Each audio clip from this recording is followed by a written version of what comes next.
Hello guys, welcome back to the GSMC Hoops and Heels Women's Sports Podcast, brought to you by the GSMC Sports Network. We just got done talking about the recent WNBA games, and now we're going to be switching over to talking about the NWSL teams, and I rank them. My chat box is currently not working right now, which is unfortunate, so I am unable to see any chats that are happening, and I sincerely apologize for that. I will need to be getting that fixed after this. I'm so sorry. Before we begin, I did want to ask you guys to like and follow the show and to become a part of our show to tip and donate using the link gsmcpodcast.net. I meant to remind you guys to do this in the second segment, but a lot of games we had to go over there, so I just completely forgot to do that, so I'm doing it now. And the tipping and donate really helps us out, helps me as a person, and I would really appreciate it. Also, before my chat box did close out, I did get a question if I'm going to be all year. At the moment, yes, I am unsure of, I don't have anything plans for. Okay, never mind. I was going to go into the fact that I plan everything by week on what I'm going to talk about. So, what I mean by that is, I don't know what I would talk about in December. Well, I know, the general gist because, things that are going on. But, anyway, if y'all have ideas of things that you want me to talk about, things you want to hear, always put them in the chat box, and I would love to get your guys' feedback and opinions on all of that, of course. But I can't see the chat box right now, so maybe put it in the YouTube comments. We're just going to head right into ranking the NWSL teams. Okay. At 14th is, I think this is very obvious, Utah Royals. They have been 14th on my list for so long, and they're just not having a good season. That's just really what it is. They've had 1 win, 1 draw, and 10 losses. This is going to sound terrible, but I'm just kind of a person who doesn't really follow the last placed or last ranked team, and the only reason that I've been keeping my eye on the Utah Royals is because of Alex Settner.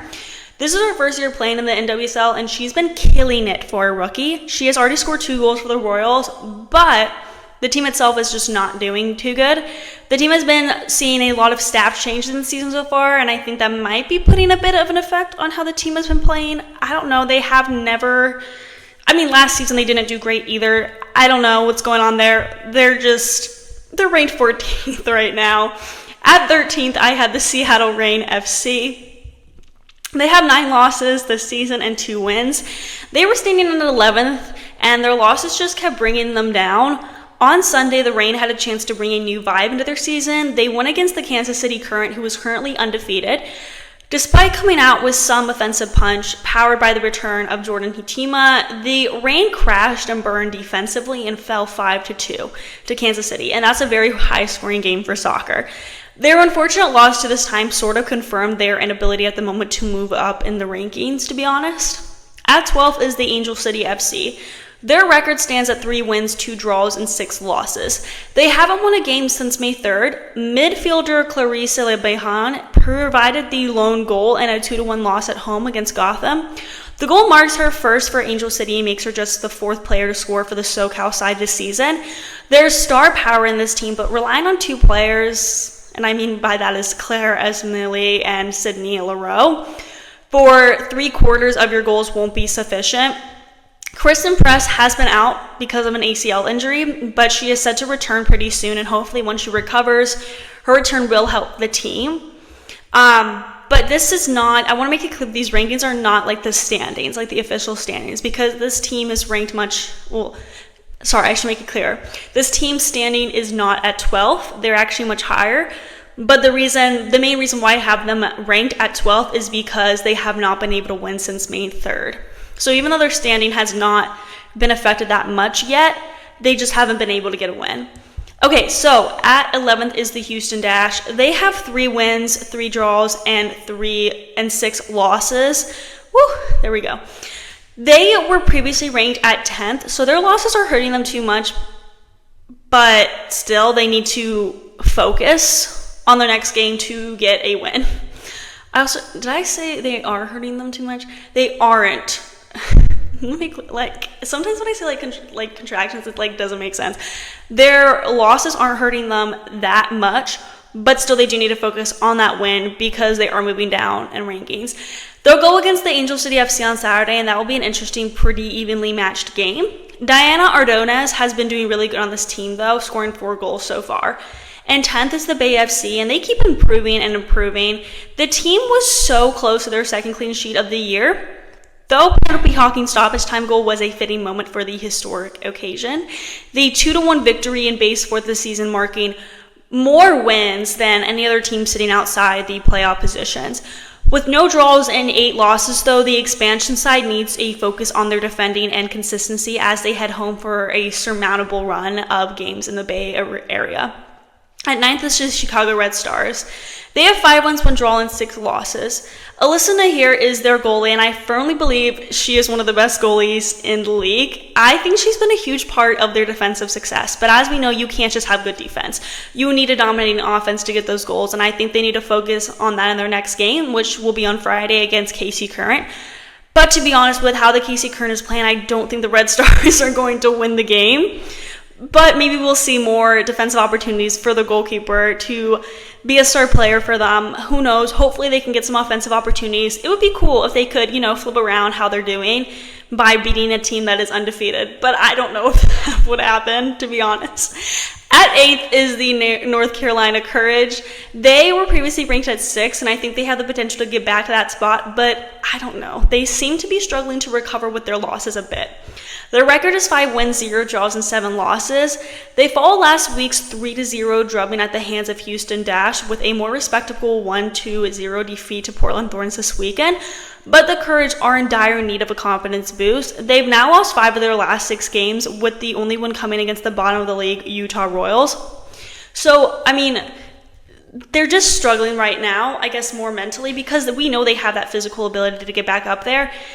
It's just more of a confidence booster thing, I think, is what they need to focus on, I guess.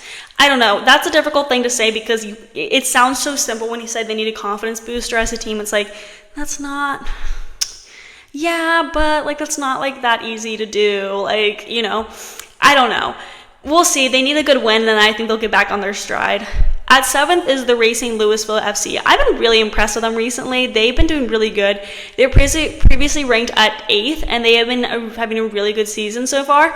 Louisville started slowly hosting the Dash on Saturday, but grew into the second half and claimed the 2 goals en route to their 3rd win of the season and their 2nd consecutive clean sheet.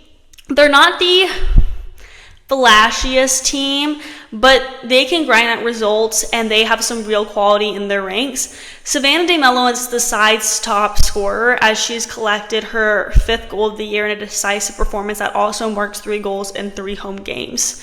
And 6th is the San Diego Wave FC. They were previously ranked at 7, so clearly they've been having a really good season so far.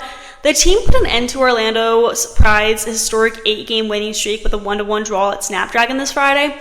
San Diego has let in the 2nd fewest goals of any team in the league at 10, and Callan Sheridan's 5 saves did their part to keep Marta and Banda at bay. Mackenzie Doniak's goal from the bench brought the Wave level in the 62nd minute, which marked her 8th goal as a substitute in NWSL. The main reason why they are ranked here is because they were able to tie the Orlando Pride. And before KC Current's being undefeated and all of that, Orlando Pride was ranked 1st. So the fact that they were able to tie them just shows that they have that ability to get back up there and rank. So I feel like they're very deserving of a 6th place rank right now, maybe even higher. I don't know. I feel like 6th place makes sense for why they are. Sometimes I always second guess my rankings and I'm like, So I try not to overthink it because then it's just this huge issue. But anyway, in 5th is the New Jersey, New York Gotham FC. They started out slowly in the season, but after 11 games played, they are 4th in points per match. Saturday's 2-1 victory over Angel City marks their 5th win in 6 games for a team now unbeaten since April 20th. Fittingly, players that started the year injured made the difference. Crystal Dunn opened up Gotham's goals, and Rose Laville slotted home the decisive factor. And 4th is the Portland Thorns. Images of Sophia Smith getting carted from the bench for time wasting will long live in the meme world. I'm sorry. I think that's so funny. Like, that's like why you got carded. Is for time wasting.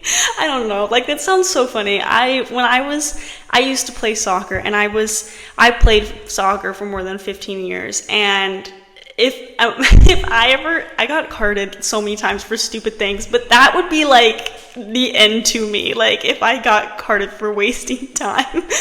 Anyway, moving on. NWSL's Golden Boot leader attempted to hide the ball beneath the Thorns bench in stoppage time of a 1-0 win over North Carolina and was disciplined for this time wasting. It was clever how she did it, I'll say, but it will forever live in my head rent-free. Anyway, so in the 79th minute of this game, Smith provided the day's decisive goal from the penalty spot as reclaimed the lead in her Golden Boot race with Barbara Banda. But she'll miss Portland's rivalry match in Seattle next weekend, and she leads in goals in the league at 9 total goals and assists at a total of 6. Obviously, I think that she's an amazing player. I think she's one of the main reasons why Portland Thorns has been so dominating this season. In third is the Washington Spirit. They collected their 4th straight win of the year Saturday with the 1-0 victory over the Utah Royals. Highlights include Kate Weisner scoring her first NWSL goal days after returning from her first senior USWNT training camp, and Trinity Rodman live streaming their visit to In-N-Out Burger afterwards. The weekend's 1-0 victory is the Spirit's 9th of the season. That's more wins than any other team in the league and set a club record for wins and points in their first 12 games. Corey Bethune from the Spirit leads in assists in the league at a total of 8 assists, and if I am being I want to say that this is correct, but I think she's a rookie. So, no, she definitely is. So the fact that she's a rookie and she is making those stats is very impressive. And second is the Orlando Pride. They were ranked at first, but the reason they're ranked at second is because of Kansas City, how they're doing with their being undefeated. So Orlando's 8-game winning streak came to an end in San Diego this weekend. That said, after a 1-1 battle at Snapdragon, they're still technically unbeaten in 2024, considering that was a tie, wasn't a loss. And Barbara Banda didn't score this time. Julia Doyle did, her second of the year. But Banda did set up Doyle for the counterattack goal, marking her 3rd assist of the season. Banda's 11 goal involvements in 8 matches are the most per 90 in the NWSL. Honestly, she's a huge part of why the Pride is at second or is one of the best teams in the league. I wanted to say that they're first, but they're not because of this tie. So, lastly and first is the Kansas City Current. They were previously ranked second, so they did a little flip-flop with the Orlando Pride. Nobody has scored more goals than Kansas City Current this season. Sunday against Seattle Reign, they added 5 to their season tally of 31, marking 23 goals scored in the first 6 home games at CPKC Stadium. That's the most goals scored in a 6-match home stretch in NWSL history. Hard to argue with that offensive power and home field momentum for a side that took the top spot back from Orlando City Pride Sunday night. So that's kind of why they're up there and they switch with Orlando Pride. Still, I think Orlando Pride and Kansas City Current are such an evenly matched team in a way. I will say that I think the Pride has more standout players like Barbara Banda. She's just a standout player on the Pride team. So that's just something to consider, but I don't know. I think that Orlando Pride and Kansas City Current might switch sometime soon. Maybe in the standings and in the rankings, because this is how the standings are right now. Kansas City Current is in first and Orlando Pride is in second. Not just the rankings, it's also standings. Okay, so we're now going to move on to our next segment where we're going to talk about a controversy regarding the weight classes in the UFC. Before we get into that, we're going to be taking a very short break, so I will see you guys very soon.